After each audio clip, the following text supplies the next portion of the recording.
Voici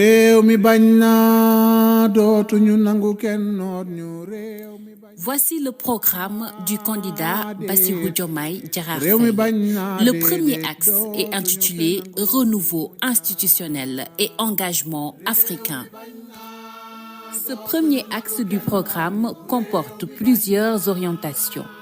Le premier point, il s'agit de l'instauration d'un pouvoir exécutif responsable et la réduction des prérogatives proéminentes du président de la République.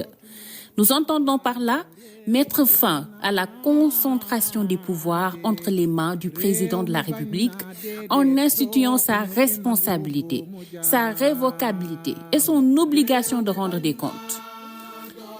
Également instaurer la responsabilité politique du président de la République en introduisant la procédure de destitution pour manquement grave dont le contenu sera précisé. Instaurer également le poste de vice-président élu en tandem avec le président de la République et supprimer le poste de Premier ministre. Les prérogatives institutionnelles de chacune des deux têtes de l'exécutif seront clairement réparties.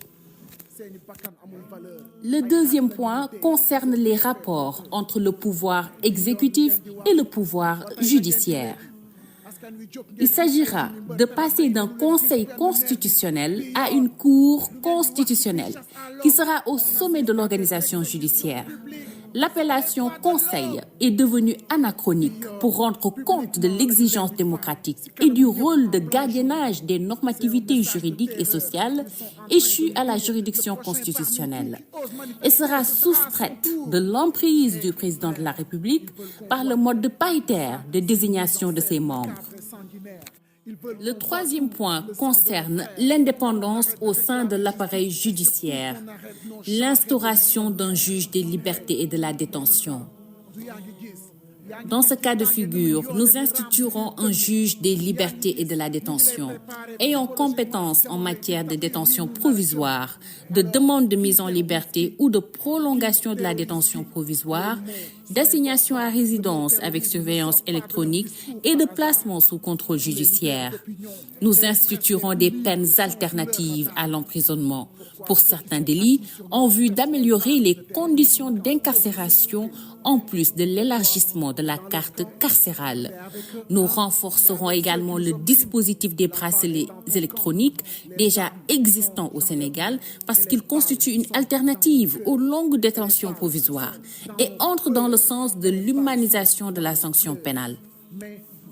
Le cinquième point tourne autour de l'accès des citoyens aux services publics de la justice. Nous renforcerons l'accès à l'information des justiciables en nous appuyant notamment sur les mécanismes des boutiques du droit, des maisons de justice ainsi que la collaboration des avocats.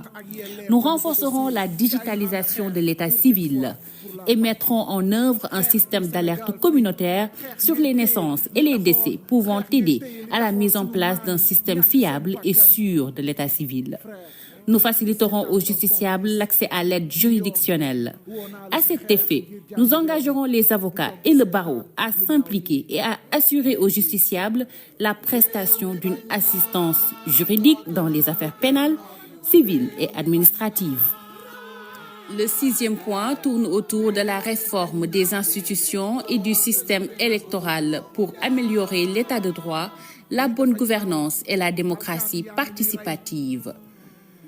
Nous entendons par là initier des réformes pour limiter les pouvoirs du président de la République qui, une fois élu, devra, s'il y a lieu, obligatoirement démissionner de son poste de président de parti politique. Nous adopterons ensuite une loi interdisant le cumul des mandats électifs pour les personnes en responsabilité au niveau du pouvoir exécutif et ou législatif. Nous réviserons et protégerons la Constitution en nous inspirant des conclusions des Assises nationales et des réformes proposées par la Commission nationale des réformes des institutions, la CNRI. Nous adopterons une grande charte des libertés et de la démocratie, régissant les droits et libertés, les principes fondamentaux des institutions et des pouvoirs publics et les principes généraux du système électoral et des scrutins. Et sur ce point, nous allons, en fin de compte, réviser et améliorer le système électoral sénégalais. À cet effet, nous proposerons, via de larges concertations avec la classe politique, le remplacement de la Sénat par une commission électorale nationale indépendante, l'inscription automatique sur le fichier électoral dès la confection de la carte nationale d'identité et la révision du système de parrainage. Le quatrième point tourne autour de la revue du budget de la justice et la mise aux normes des lieux de privation de liberté. Nous augmenterons de façon substantielle le budget du ministère de la Justice. Une bonne partie du budget sera destinée à l'investissement, notamment la construction de nouveaux édifices, tribunaux, bâtiments administratifs, prisons. Nous réformerons la politique carcérale du Sénégal en permettant aux prisonniers de travailler et de bénéficier de formations professionnelles durant leur détention afin de faciliter leur réinsertion sociale. Le huitième point, c'est pour une véritable intégration sous-régionale et africaine, qui consiste en quoi? Nous renforcerons la sécurité au niveau des frontières et l'interconnexion des infrastructures avec les pays de la sous-région et boosterons les relations économiques, commerciales et sociales entre les peuples. Nous mettrons en place un véritable programme de coopération décentralisée impliquant les États ouest africains. La dynamique de cette coopération sera entretenue, entre autres, par l'organisation de foires commerciales au niveau des villes, d'événements socioculturels, le jumelage entre les villes ouest-africaines. Nous renforcerons les missions diplomatiques du Sénégal dans les pays africains par la construction d'ambassades à la mesure du rayonnement international du Sénégal et l'affectation d'ambassadeurs et de diplomates expérimentés. Nous promouvrons l'intégration économique de la sous-région en renforçant le tarif extérieur commun de la CEDEAO. Nous développerons avec nos pairs à l'échelle sous-régionale la production d'énergie renouvelable grâce aux énormes potentiels de la sous-région, ensoleillement, fleuves, vent, des centres de recherche ouest-africains performants sur les énergies renouvelables et la production d'énergie seront mis en place. Voter pour Bassirou Diomaye Faye, c'est voter pour le réel changement. Le septième point, la reddition des comptes et le renforcement de la compétence des corps de contrôle. Nous renforcerons la transparence dans la gestion des affaires publiques et instaurerons une culture de gestion axée sur les résultats avec le détachement immédiat des corps de contrôle, de la tutelle de l'exécutif et la nomination d'un procureur financier indépendant. Voter pour la coalition Diomaye Président, c'est voter pour le vrai changement. Nous réformerons la loi numéro 2012-30 du 28 décembre 2012 portant création de l'Office national de lutte contre la fraude et la corruption, OFNAC, qui ne sera plus rattaché à la présidence de la République. Le mode de désignation du président de l'OFNAC se fera par appel à candidature et le mode de nomination des 12 membres sera également révisé. Le neuvième point tourne autour du rétablissement de la confiance des citoyens vis-à-vis de l'administration en la rendant plus efficace. Comment ferons-nous? Nous validerons les conventions collectives et les accords signés entre l'État et les syndicats pour le respect et l'application des engagements pris selon des modalités et un échéancier précis. Nous imposerons à chaque administration d'adopter un manuel de procédure avant un délai butoir de 2 ans et d'un code de déontologie. Nous effectuerons un audit des effectifs et un profilage pour une rationalisation des ressources et une meilleure utilisation des compétences. Voter pour nous, c'est voter pour le vrai changement. Nous implémenterons un mécanisme d'assurance qualité interne et un système d'évaluation et de contrôle par un organe interne en vue de s'assurer de l'efficacité des services publics offerts aux citoyens. Nous créerons un office de l'Ombudsman dont les compétences et les attributions consisteront à lutter contre l'injustice liée aux services offert par l'administration en recevant les plaintes déposées par les citoyens. Le 10e point consiste en la modernisation de l'administration publique afin d'offrir des services de qualité aux usagers. Qu'allons-nous faire? Nous instaurerons la numérisation de l'administration en dématérialisant toutes les procédures administratives régulières.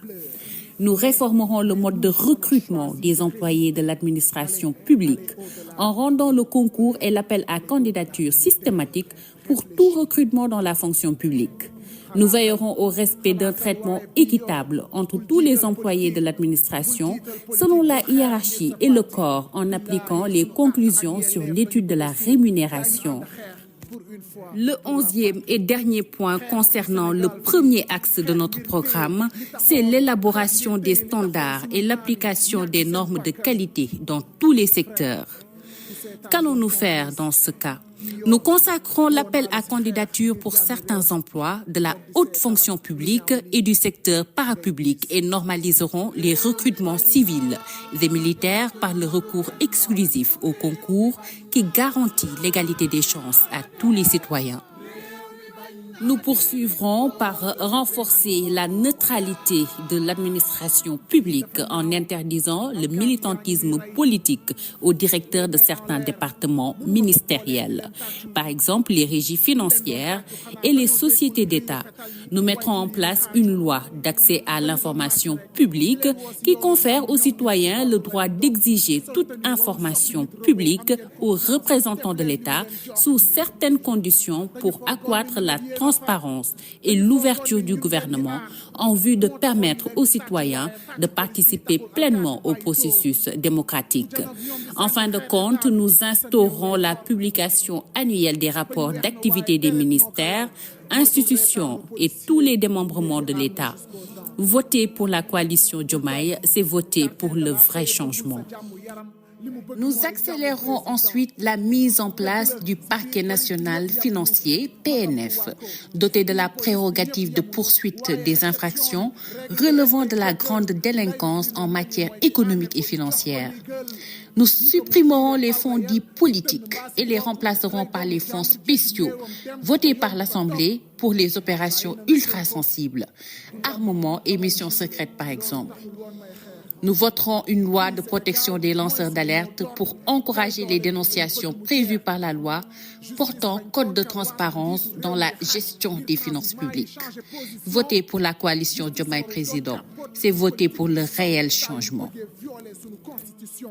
Nous renforcerons l'Association sénégalaise de normalisation ASN dans sa mission d'encadrement de tous les secteurs d'activité. Nous œuvrerons ensuite à institutionnaliser la mise en place de contrats de performance au niveau des administrations et la vulgarisation des bonnes pratiques en matière d'évaluation des politiques publiques. Pour éviter le risque d'asservissement économique de notre pays, nous engagerons une endogénéisation de l'économie en promouvant nos entreprises privées nationales tout en s'ouvrant vers une coopération internationale multiforme, en permettant aux acteurs économiques sénégalais de penser à un partenariat gagnant-gagnant dans les marchés publics. Je suis convaincue que seule notre capacité à promouvoir notre souveraineté économique peut aboutir à une commune volonté de construire un Sénégal susceptible de s'imposer dans le concert des nations. Il nous revient à nous de repenser les critères de rationalité économique en phase avec un modèle de développement endogène, de réconcilier notre industrie avec son artisanat, d'adapter la recherche aux besoins des populations et de rapprocher la science des citoyens.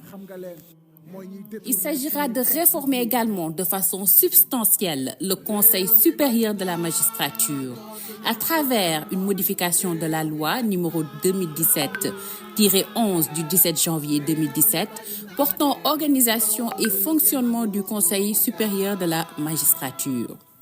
Il s'agira de réformer le code pénal sénégalais qui ne correspond pas aux valeurs et besoins actuels du Sénégal. Il s'agira aussi de réformer le code de procédure pénale pour l'indépendance de la justice et la sauvegarde des droits et libertés des citoyens.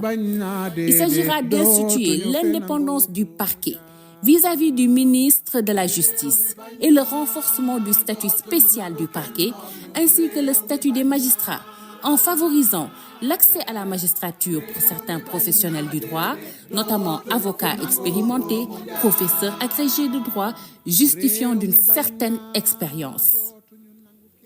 Il s'agira également de favoriser l'accès à la magistrature pour certains professionnels du droit, notamment avocats expérimentés, professeurs agrégés de droit, justifiant d'une certaine expérience.